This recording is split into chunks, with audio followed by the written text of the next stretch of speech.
हंदवाड़ा का हिसाब चुकाना पड़ेगा। नमस्कार, आप देख रहे हैं विशेष। आपके साथ मैं हूं चित्रा त्रिपाठी।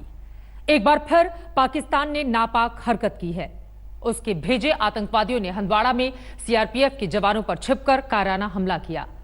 बहादुरी से लड़ते हुए जवानों ने एक आतंकी को ढेर कर दिया, तो वहीं 3 जवान भी शहीद हुए हैं।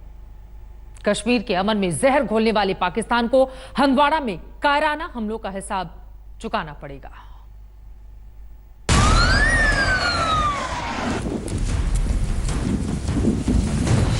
कुपवाड़ा के हंदवाड़ा में 48 घंटे में दूसरा आतंकी हमला। सीआरपीएफ के 3 जवान वतन पे हो गए शहीद। कोरोना काल में भी चल रहा पाकिस्तान का आतंकी धोखा। दुनिया कोरोना से लड़ रही है, पाकिस्तान इंसानियत से।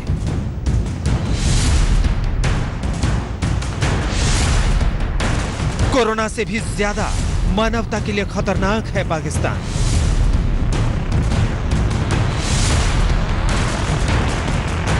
कोरोना मान जाएगा, लेकिन नहीं मान सकता है पाकिस्तान। कुपवाड़ा के हंदवाड़ा में पाकिस्तान के आतंकी कोरोना घुस आए हैं। 2 दिन के भीतर वहां दूसरा भयंकर आतंकवादी हमला हुआ है, जिसमें हमारे सीआरपीएफ के 3 जाबाज उनका मुकाबला करते हुए शहीद हो गए। उन्होंने अपनी जान की परवाह ना करते हुए उन्होंने ये डिसाइड किया कि हमने जाकर उधर वहाँ पर जो सिविलियन हैं उनको नुकसान नहीं होने देना है। तो ये एक सोच है हमारी फौज की, ये सोच है हमारी गवर्नमेंट की कि कश्मीरी आवाम जो है उसको कोई नुकसान जो है वो नहीं होना चाहिए।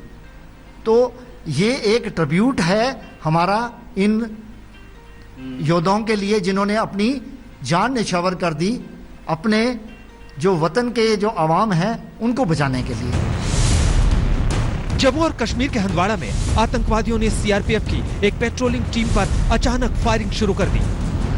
आज तक को मिली जानकारी के मुताबिक पेट्रोलिंग टीम पर यह गोलीबारी हंदवाड़ा के क्रालगुंग के वंगम इलाके में हुई। इसमें हमारे जांबाजों ने बेहद मुस्तैदी दिखाई और एक आतंकवादी को मार गिराया। लेकिन अचानक हुए इस हमले में हमारे 3 जाबाज जवान शहीद हो गए।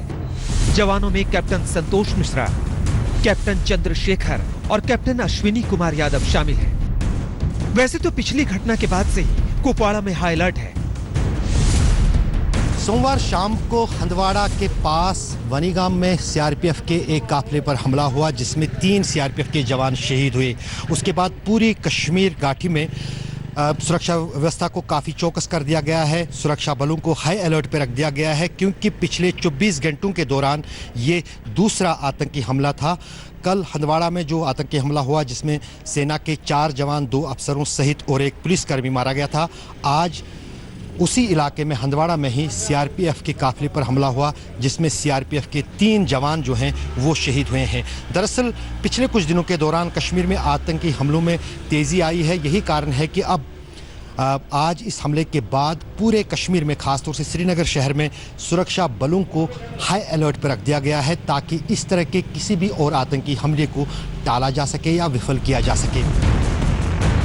आतंकी इस घिनौने हमले के बाद सेना ने बड़ा तलाशी अभियान शुरू कर दिया है। यहाँ के करालगुंड, गाजियाबाद और नौगाम इलाके में सेना ने एक बड़ा तलाशी अभियान शुरू किया है। इसमें सेना की राष्ट्रीय राइफल्स और जम्मू कश्मीर पुलिस के जवान भी आतंकियों की खोज में शामिल हो गए हैं। पूरी दुनिया जिस समय एक अदृश्य वायरस को अपना दुश्मन मानकर उससे लड़ रही है, उस वक्त पाकिस्तान कोरोना से लड़ने की जगह आतंक का खंजर हिंदुस्तान की पीठ में घोंपता है। अब समय आ गया है कि इन आतंकवादी हरकतों के लिए पाकिस्तान के पैरोल वाले आतंकियों को ऐसा मुंहतोड़ जवाब दिया जाए कि उनकी आने वाली नस्लें भी याद रखें। आज तक ब्यूरो।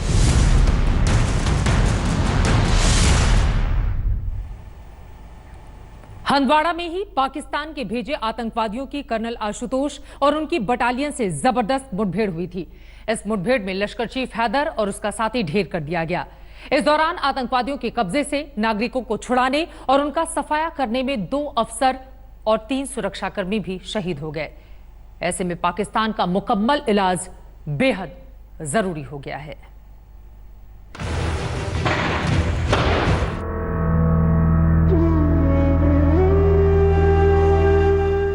हंदवाड़ा में लश्कर चीफ हैदर को मौत की नींद सुलाने वाले वीर कर्नल आशुतोष का पार्थिव शरीर जयपुर पहुंचा। नागरिकों की जान बचाते हुए पाकिस्तान की आतंकी साजिश को नाकाम करने के दौरान 21 राष्ट्रीय राइफल के कर्नल आशुतोष समेत 5 सुरक्षा कर्मियों ने शहादत दी थी।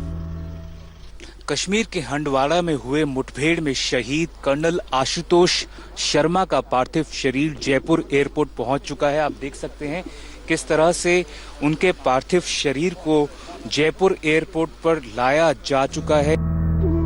पूरा परिवार पार्थिव शरीर को रिसीव करने एयरपोर्ट पहुंचा था। यहां से उसे मिलिट्री हेडक्वार्टर ले जाया गया।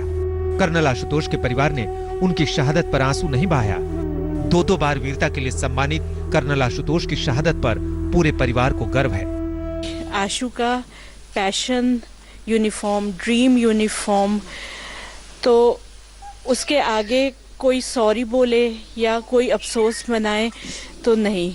अगर जो भी आशु ने किया है कल, वो आशु की चॉइस थी, वो आशु का डिसीजन था, and we have to honour his decision.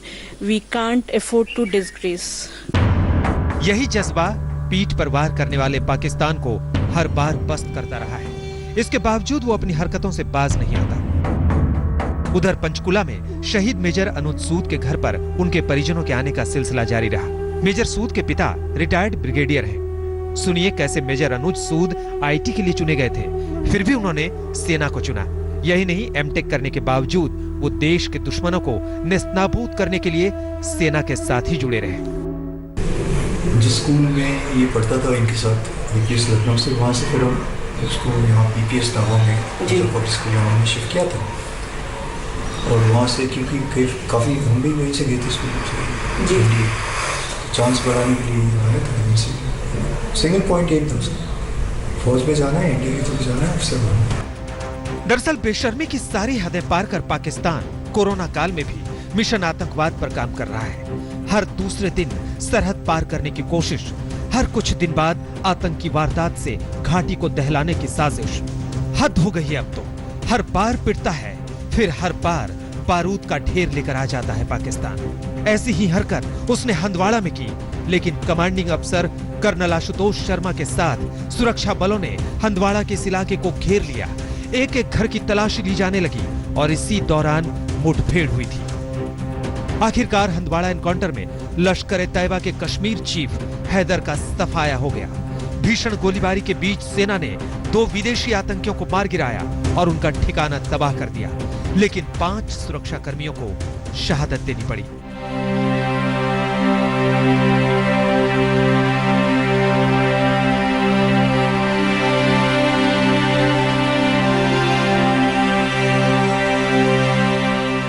प्रधानमंत्री नरेंद्र मोदी ने ट्वीट कर साफ कहा है कि शहीदों का बलिदान व्यर्थ नहीं जाएगा। अपने जवानों की शहादत पर जहां पूरे देश में संवेदना है, वहीं पाकिस्तान के खिलाफ गुस्सा भी है। पाकिस्तान को हंदवाड़ा का हिसाब चुकाना होगा। अशरफ वानी, हंदवाड़ा, आज तक।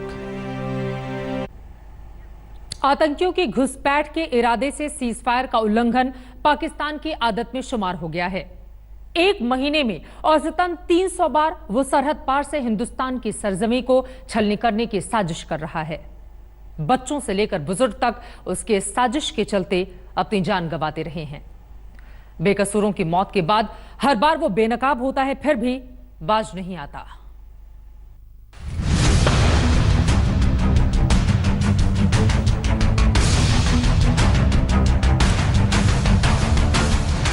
इस साल जनवरी में 367 बार, फरवरी में 366 बार, मार्च में करीब 400 बार और अप्रैल में करीब 300 बार पाकिस्तान ने सीजफायर का उल्लंघन किया है। और मई का महीना तो अभी शुरू ही हुआ है और पाकिस्तान की बदतमीजियां बढ़ने लगी हैं। वैसे भी भारतीय सरजमी पर पाकिस्तान साजिश को बेनकाब करती इस तरह की तस्वीरें अब रोजमर्रा की बात बन चुकी हैं। कभी पाकिस्तानी गोलाबारी तो कभी मोर्टार हिंदुस्तान की धरती को छलनी करते रहते हैं। चौकस सेना के जवान पाकिस्तान को जवाब देते हैं, लेकिन पापी पाकिस्तान है कि मानता नहीं। हंदवाड़ा एनकाउंटर से कुछ ही घंटों पहले की बात है, जब पाकिस्तान ने पुंछ के मेढर इलाके के मनकोट सेक्टर में युद्ध विराम का उल्लंघन किया और एक बेकसूर की जान ले ली। मृतक की पहचान गुलफराज अहमद के तौर पर की गई। 12वीं कक्षा में पढ़ने वाला गुलफराज जम्मू से 2 दिन पहले ही घर लौटा था और पाकिस्तान के मोर्टार का शिकार बन गया। इंडो पाकिस्तान शेलिंग में 2 बंदे जख्मी हुए। 2 बंदे जब जख्मी की सूरत में मिली, जिसमें से गुलफराज अहमद सना मोहम्मद रशीद, ये ऑन स्पॉट इसकी डेथ हुई। जफर इकबाल सना मोहम्मद रशीद, ये दोनों सगे ब्रदर थे। इसको हमने रेस्क्यू करके लाया। हम वहाँ गए, रात को कोई 9:30-10 बजे के करीब वहाँ पे पहुँचे। 2-2.5 किलोमीटर हम पैदल ऊपर चढ़ के गए। उसको रेस्क्यू करके रात को लाया। रात को एक को रेस्क्यू करके लाया और दूसरे का पोस्टमार्टम सुबह मेंटल हॉस्पिटल में किया। अब पुंछ की इन तस्वीरों को देखिए। घाटी में उठता ये धुआं पाकिस्तान की करतूतों का नतीजा है। 1 मई को पुंछ में ही सीज फायर का उल्लंघन करने पर भारतीय सेना के मुंह की खाने के बाद पाकिस्तानी सैनिकों ने सीमा से सटे रिहायशी इलाकों में रहने वाले बेकसूर लोगों को निशाना बनाना शुरू किया। पाकिस्तानी सैनिकों ने उड़ी में नियंत्रण रेखा से सटे हाजीपुर सेक्टर में अचानक गोलाबारी शुरू कर दी, जिससे चेरुंडा गांव की 2 युवतियां घायल हो गई। अब बीते शुक्रवार की बात है जब बारामूला में रामपुर सेक्टर में पाकिस्तानी सेना की तरफ से हुई फायरिंग में 3 जवान गंभीर रूप से घायल हो गए थे। शनिवार सुबह इनमें से 2 जवानों ने दम तोड़ दिया। इससे पहले 30 अप्रैल को पाकिस्तान की ओर से हुई फायरिंग में 1 युवक की मौत हो गई थी। शाम लगभग 7 बजे पाकिस्तानी सेना ने बिना किसी उकसावे के मनकोटे सेक्टर में नियंत्रण रेखा के पास गोलाबारी की थी। इस गोलाबारी में 18 साल के एक युवक की मौत हो गई थी और एक अन्य युवक घायल हो गया था। राजौरी भी इस मामले में खासा संवेदनशील रहा है, इसलिए लेफ्टिनेंट जनरल के सलाहकार फारूक खान भी लगातार इलाके का दौरा करते रहे हैं। हमारे पड़ोसी को बहुत मर्तबा मार खाने के बाद भी अकल नहीं आई और इस वक्त जिस वक्त सारी दुनिया इस वायरस से जूझ रही है,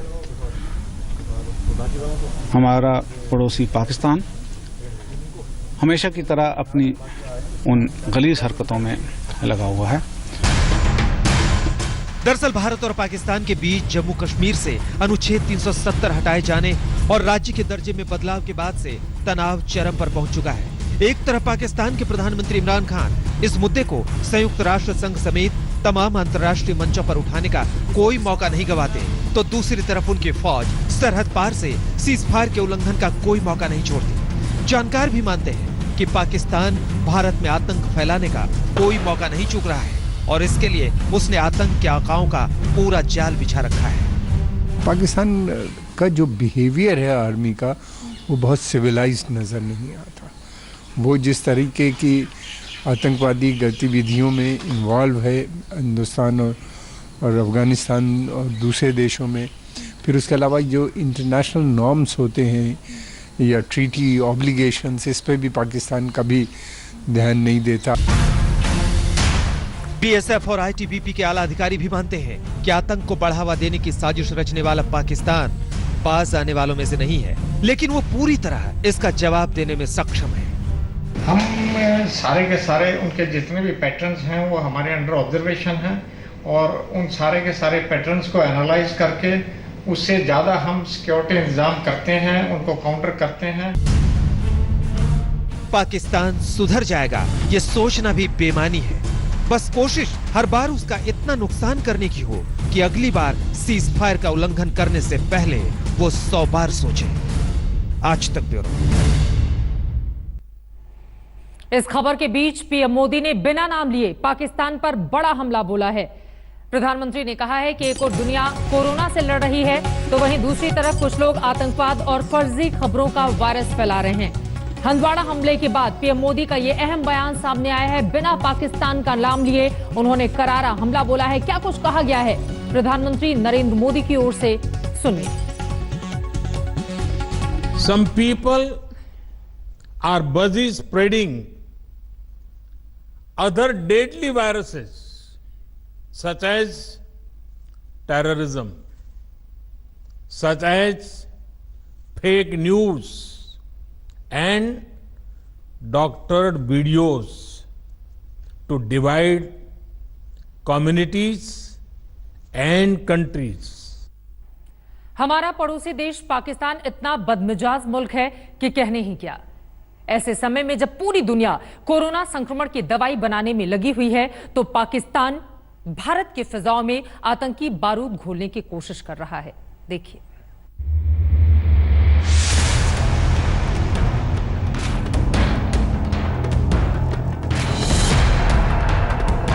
दुनिया सोच रही है कि कोरोना की महामारी से कैसे निपटा जाए। पाकिस्तान सोच रहा है कि भारत में आतंकी हमले कैसे कराए जाए। दुनिया सोच रही है कि कोरोना की वैक्सीन कैसे बनाई जाए। पाकिस्तान सोच रहा है कि भारत की भूमि को लाल करने के लिए आतंकी बम कैसे बनाए जाएं। मान लीजिए कि पाकिस्तान नहीं सुधरेगा। दरअसल पाकिस्तान सुधर ही नहीं सकता, वरना सोचिए कि यही पाकिस्तान है जिसने चंद रोज पहले भारत से दवाइयों की भीख मांगी थी, और अब देखिए यही पाकिस्तान है जो भारत में आतंकी गतिविधियों को हवा देने में लगा है। पाकिस्तान में खुद कोरोना के 21,000 के करीब मरीज हैं। वहाँ भी कोरोना से लगातार मौत हो रही है, लेकिन पाकिस्तान के हुक्मरानों का दिमाग महामारी पर नहीं बल्कि भारत की भूमि को लहू से लाल करने पर है। पाकिस्तान बार बार भूल जाता है कि भारत कोरोना की महामारी और पाकिस्तान पर आयोजित आतंक की महामारी दोनों का खात्मा करने की कुपत रखता है। आज तक ब्यूरो।